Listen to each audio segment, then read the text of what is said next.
Fala pessoal, bem-vindos à nossa análise de hoje. A gente vai dar uma olhada num paradoxo simplesmente fascinante. Já parou para pensar por que a gente projeta tanto significado cultural, superstição e até um peso moral em coisas totalmente neutras, tipo a matemática? Pois é, vamos mergulhar fundo na ciência que explica como a nossa mente acaba transformando números frios em verdadeiros mitos modernos. Então, a grande questão que vai guiar a gente aqui é bem direta, mas super intrigante: por que o nosso cérebro dá personalidade para os números? Pensa bem, os números primos são o maior símbolo daquela racionalidade pura e fria, né?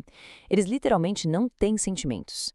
Mas, mesmo assim, a sociedade vive tratando alguns desses números como se eles tivessem destinos mágicos ou uma personalidade super marcante. Como é que isso acontece? Bom, para separar o que é matemática pura do que é ficção da nossa cabeça, a gente vai seguir esse roteiro aqui. Primeiro, a magia dos números primos. Depois vamos falar de antropologia e vieses cognitivos. Em seguida, a gente analisa o primo da TV, o 73, o primo meme, o 67, o sombrio primo demoníaco, Belfior. E para fechar, vamos desmascarar a matemática de uma vez por todas. Vamos lá para o ponto 2: antropologia e vieses cognitivos. Aqui a gente vai entender de onde vêm esses mitos e que tipo de lupa a gente precisa usar para resolver esse mistério todo.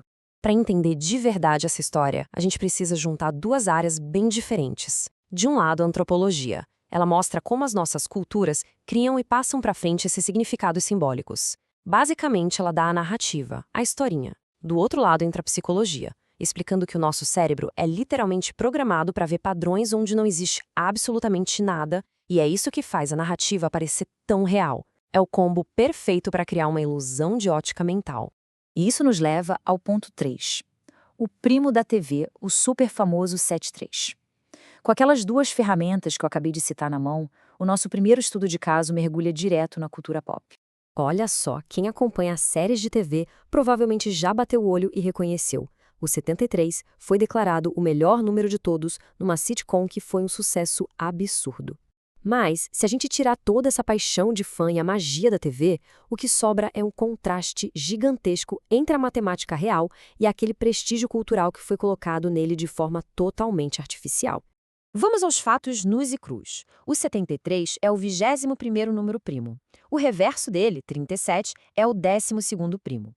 E se a gente pegar os dígitos isolados, 7 e 3, adivinha?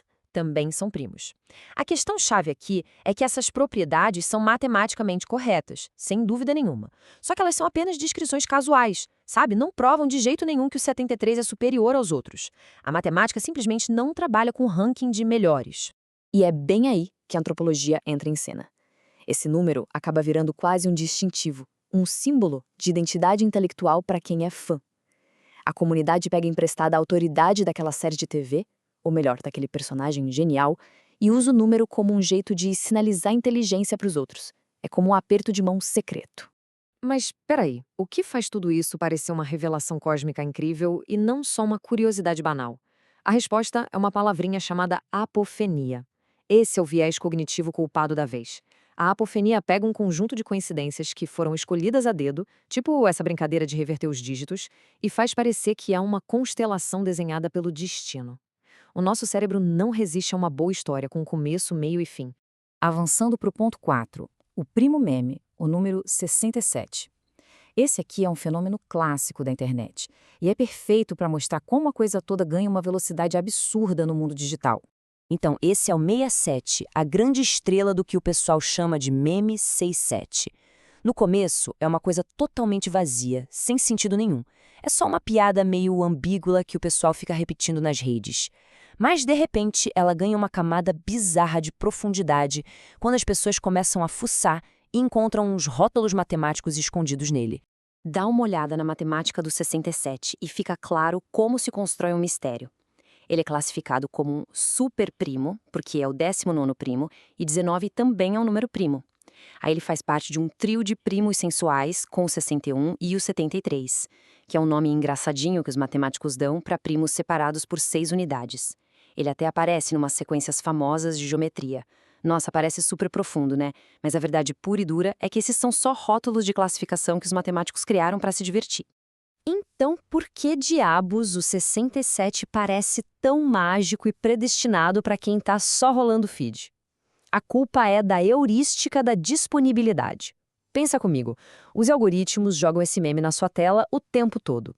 Essa facilidade enorme de lembrar do número faz o cérebro achar que ele deve ser muito importante. Aí que a galera faz? Começa a caçar padrão de trás para frente só para tentar justificar por que aquele número está aparecendo em todo canto. Chegamos no ponto 5. O primo demoníaco Belphegor. Esse terceiro caso leva a gente para um território bem mais sombrio e histórico da matemática. Olha o tamanho desse número colossal, conhecido como o primo de Belphegor. Ele é um número primo palíndromo, o que significa que se você lê de trás para frente fica exatamente igual. Mas o que grita aos olhos logo de cara é o miolo dele, a sequência 666, que está cercada por exatamente 13 zeros de cada lado. Culturas no mundo todo pegaram isso e colocaram um tesimoral gigantesco, como se fosse uma representação matemática e literal do puro mal. Mas calma aí, se a gente focar só na matemática fria, esquecendo os tabus, o negócio muda de figura. Para construir esse primo, você só vai colocando zeros ao redor do 666 e testando. Se botar 12 ou 14 zeros, dá um número composto. Não é primo. Com 13, dá. Simples assim. Matematicamente, criar esses palíndromos primos testando a quantidade de zeros é só uma característica irregular de espaços numéricos enormes. Não tem intenção sobrenatural nenhuma por trás dessa estrutura. O que realmente está rolando na nossa cabeça quando a gente toma um susto com isso é a ativação cultural. Durante milênios, os textos históricos cravaram os 666 como o maior tabu possível. Então, quando a gente bate o olho nisso, o nosso cérebro puxa essa memória imediatamente e mistura com a aritmética, além de ter aquele lance dos 13 zeros para dar um toque extra. O terror acontece em milissegundos, bem antes de rolar qualquer pensamento lógico. O encanto e até o medo vêm exatamente dessa mistura, dessa coisa híbrida. É um símbolo com uma carga religiosa enorme que parece que ganhou um carimbo inquestionável da matemática. E tem um detalhe crucial. Aquele viés de sobrevivência garante que só esse primo assustador viralize. Enquanto isso, tem milhões de outros primos palíndromos super normais, mas sem essa estética de filme de terror que a gente simplesmente ignora porque não dão uma boa historinha para contar. E finalmente, ponto 6, desvendando a matemática. Depois de analisar fã-clube de série, meme de internet e tabu milenar, chegou a hora de tirar a máscara e entender o mecanismo por trás disso tudo. Colocar esses 3 casos assim, lado a lado, deixa bem claro qual é o motor de todas essas superstições modernas. No 73, o prestígio da cultura pop ganha força com a apofenia. No 67, o sentimento de fazer parte de uma piada da internet é turbinado pela heurística da disponibilidade. E no caso do Belphegor, o tabu profundo é disparado na hora pela ativação cultural. A grande lição que fica aqui é inegável. Os números, sozinhos, não têm significado nenhum. É a gente, a sociedade, que escreve esse roteiro. O grande lance é que o fenômeno inteiro começa e termina em um só lugar, na nossa mente. Dar personalidade para os números primos não aponta para uma falha da matemática. Na verdade, é um espelho incrível da natureza humana. É exatamente o resultado de uma cultura rica, batendo de frente com cérebros que foram evolutivamente programados para achar ordem, padrão e intenção no meio da aleatoriedade absoluta. E tudo isso leva a gente para uma pergunta final, que é o grande ponto dessa nossa investigação. Pensa bem. Se a cabeça do ser humano consegue transformar as equações mais frias em coisas cheias de magia e propósito, quais outros fatos perfeitamente neutros do mundo moderno a sociedade não está transformando em mitos gigantescos, em segredo, sem ninguém perceber?